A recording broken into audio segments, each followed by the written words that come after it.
a similar scale across the entire college.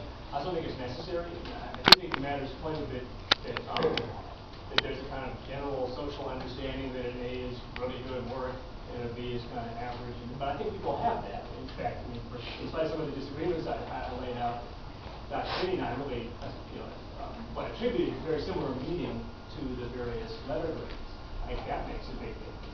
And even within a department, actually, as long as it's clear that a B is average, whatever that is in a particular class, I'm not sure the number matters very much. Well, I mean, I usually grade with letters rather than, I don't typically in my own field of classes use numbers. I don't even have a problem as translated 70, 70 something.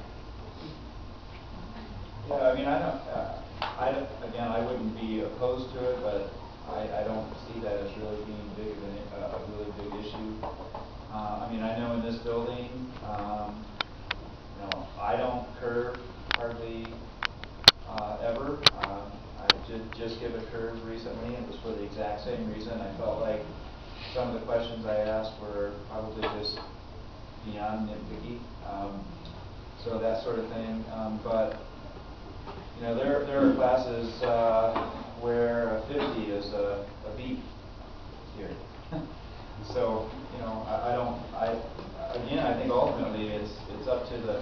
I mean, nobody would ever complain if you give them a B for their 50. I think it's important not to say skew it on the other end, to say, well, I'm going to make 98 to 100 an A.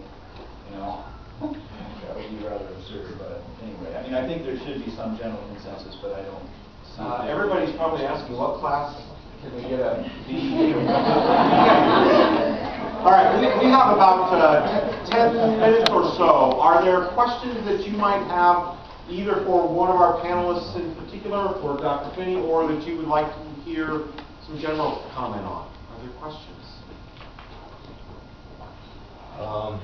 Thinking outside the box of numbers and letters, in your discussions in your committees, do you take into account the value of a student becoming a professional? Not a good biologist, a good political scientist per the grade assigned or the letter assigned, a number a percentage assigned. But hey, this student might become a good professional eventually. And this is what really matters. And the reason I ask this is because we've all seen this in high school and college. Classmates that fared poorly or average, curiously, they become amazing professionals. Not that all amazing students fare poorly as professionals, but it's interesting how that there's a apparent dichotomy there. Conundrum. How do you assess that? I assess that really at the recommendation letter level.